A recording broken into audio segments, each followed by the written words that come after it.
At dinner one night in the boarding house where Andy Donovan lived, near 2nd Avenue, his landlady introduced him to a new paying guest, Miss Conway. "Nice to meet you, Mr. Donovan," said Miss Conway quietly, and then she went back to her meal. She was an uninteresting young woman in a boring brown dress. Andy gave her a smile and forgot her at once. 2 weeks later, Andy was smoking a cigar outside the front door when he heard someone coming out. He turned to see who it was and was pleasantly surprised. There was Miss Conway, all in black from her head to her feet. With her bright gold hair, her gray eyes, and her sad face, she looked lovely. Mourning clothes can make any woman look beautiful, and are sure to make any man look twice. Andy immediately decided not to forget Miss Conway. He dropped his half-finished cigar on the ground and said, "It's a fine evening, Miss Conway." "For those with a heart to enjoy it, Mr. Donovan," she replied sadly, looking down. "I hope there hasn't been a death in the family," he said. "Not really in the family," she replied. "But I won't worry you with my troubles." "Worry me? But I'd really like to hear all about them, Miss Conway. I mean, please feel free to speak to a true friend in your time of need." Miss Conway smiled sadly at this. "I feel so lonely in New York," she said. "I have no friends here, but you have been kind to me, Mr. Donovan. Thank you for that." It was true. Andy sometimes passed the salt to her at the dinner table. "You're right," he said. "It's hard when you're alone. But why don't you take a walk in the park? That'll make you feel better, I'm sure. I'll go along with you if you want." "Thank you, Mr. Donovan. I'd like that. If you're happy to take a walk with someone like me, who has a sad and heavy heart." "He was my fiancé," said Miss Conway after an hour in the park. "We wanted to get married. He was a real Italian count with a big old house in Italy. Count Fernando Mazzini was his name, and he was a great dresser. Father didn't agree to it, of course. When we ran away together, he came after us and found us. In the end, when he learned how rich Fernando was, Father agreed to a spring wedding. Fernando wanted to give me a wedding present of $7,000 for the dress, the flowers, the dinner, and all. But Father was proud and said no. So when the Count went back to Italy to get his big old house ready for us, I got myself a job in a candy store to help pay for the wedding. Then 3 days ago, I got a letter from Italy saying that Fernando was dead. It was a terrible gondola accident that killed him, they said. So that explains my mourning, Mr. Donovan. I'll never forget Fernando, you see. And after losing him, I'm afraid I just can't look at any other man."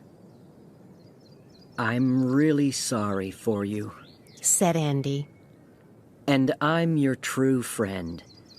I want you to know that." "I have his picture here in my locket," said Miss Conway tearfully. "And Because you're a true friend, Mr. Donovan, I'll show it to you. For some time, Andy studied the photograph in the locket that Miss Conway opened for him. The man's face was young, bright, and clever. It was the face of a strong man that other people are always ready to follow. I have a larger photograph in my room, said Miss Conway. I'll show you later. They're the only things that I have of Fernando now, but he'll always be in my heart. Andy decided there and then to try to win Miss Conway's heart from the Count. He took her to have an ice cream, but her gray eyes still looked sad. That evening, she brought down the larger photograph and showed it to Andy. He looked at it silently.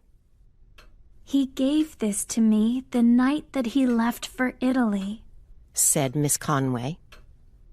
A fine-looking man, said Andy. Now, would you like to come out with me again next Sunday afternoon? A month later, they told the landlady and the other guests at the boarding house of their plans to get married. Miss Conway stayed in mourning. A week after that, they were sitting in the park near the boarding house.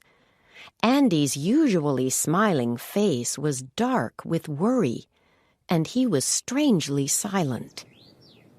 What's the matter, Andy? Asked Miss Conway. Well, you've heard of Big Mike Sullivan, haven't you? Said Andy after a while. No, I haven't. Who is he? He's a great New York politician and a friend of mine. I met him today, and he wants to come to our wedding. I'd really like him to come. Okay, so he can be our guest.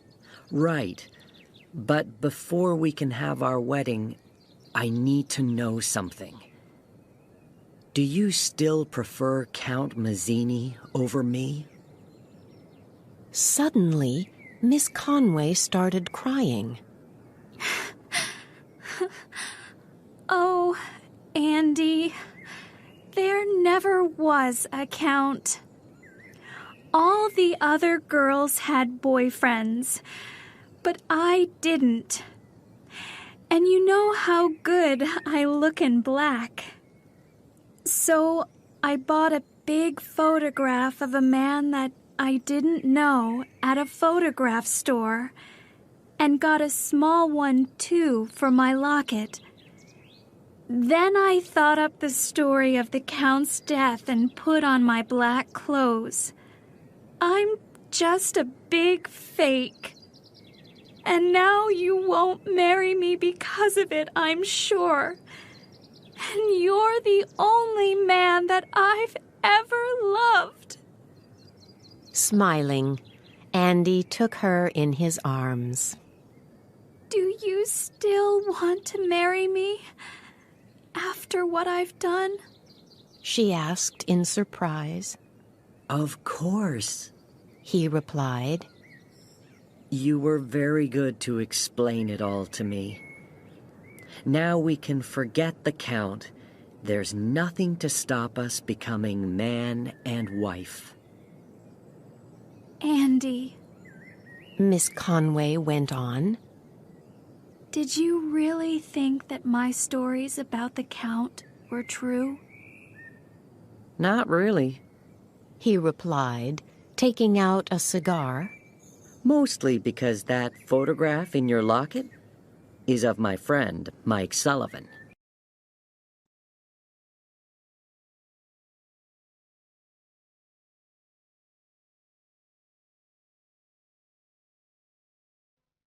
My name is Lenny Samuel. My friends call me Len. I'm a detective. I work in Los Angeles. I'm an LA detective. Everybody in Los Angeles is busy. But Len isn't busy. He's sitting in his office. He's waiting. He has no work today. Nothing is happening. Then a man comes into the office. Len doesn't know him. The man is short and dark. He's about 40 years old. He's wearing a suit. The man is holding a gun. The gun is pointing at Len. I'm Frank. Come with me. Mr. Blaine wants to speak to you. I won't go with you, Frank. I don't like Mr. Blaine. I don't want to speak to him. Frank is a tough man. He laughs. He hits Len on the head. He hits Len hard. Len's eyes close. Len falls down. He falls onto the floor of the office.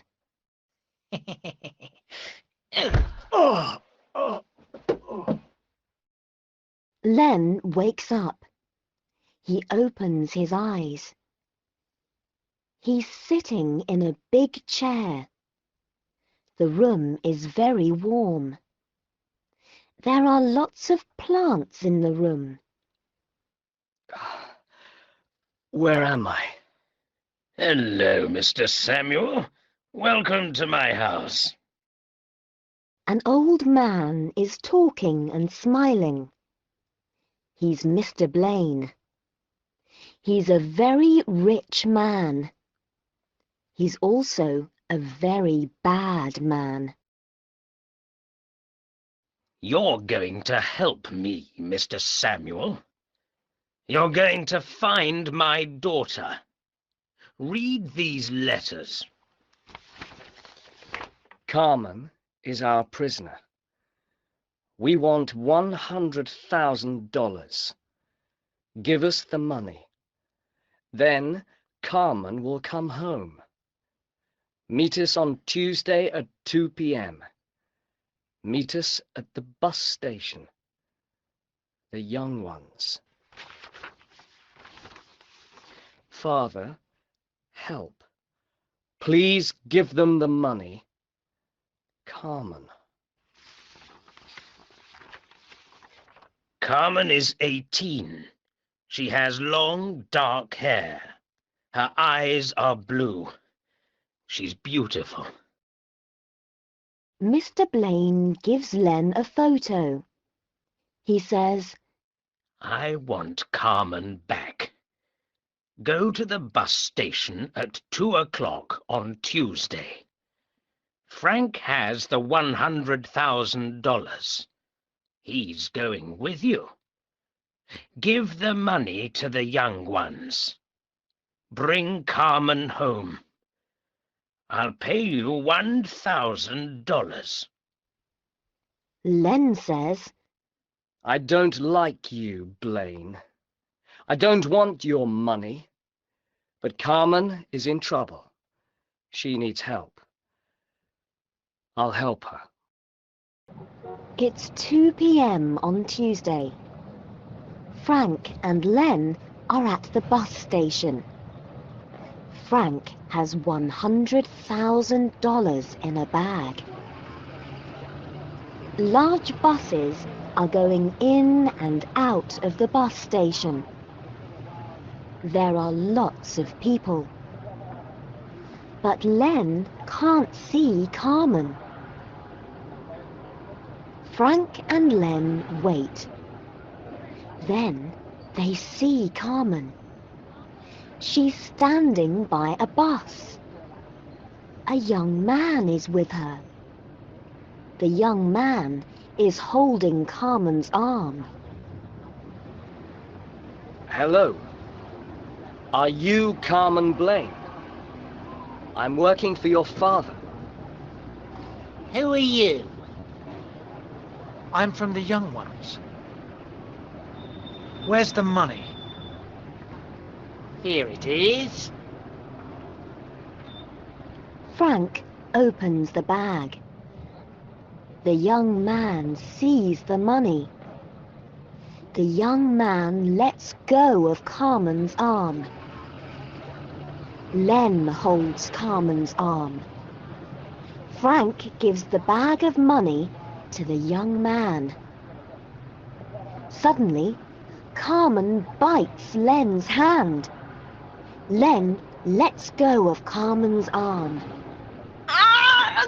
Oh! Ah! The young man hits Frank. Frank falls down. Ow! Carmen and the young man jump onto the bus. The door of the bus closes. The bus drives off. It's going to San Francisco. Len can't get on the bus. He decides to get his car. Len decides to drive to San Francisco. Len is in his car. He's driving to San Francisco. He's going to find Carmen. Why is Carmen going to San Francisco? Who is the young man? It's Thursday. Len is in San Francisco. San Francisco is a big city. Len can't find Carmen. Suddenly, Len sees a sign on a building. The sign says, "The Young Ones." The building is a school for poor children. Carmen is playing with the children. Len stops his car. He goes to speak to Carmen. I don't want to go home. I'm happy here. I like working at this school. The $100,000 is for the school. My father is a bad man. These papers show he is a criminal. Take the papers to the police. You stay here. Nobody will find you. I'll take the papers to the police. Good luck. It's Friday. Len is in Los Angeles. He's at the police station. Frank and Blaine are at the police station too. These papers show that you're a criminal, Blaine. Huh. I'm tired. I have no money. But I have an exciting job. And I like to help people. That's why I'm an LA detective.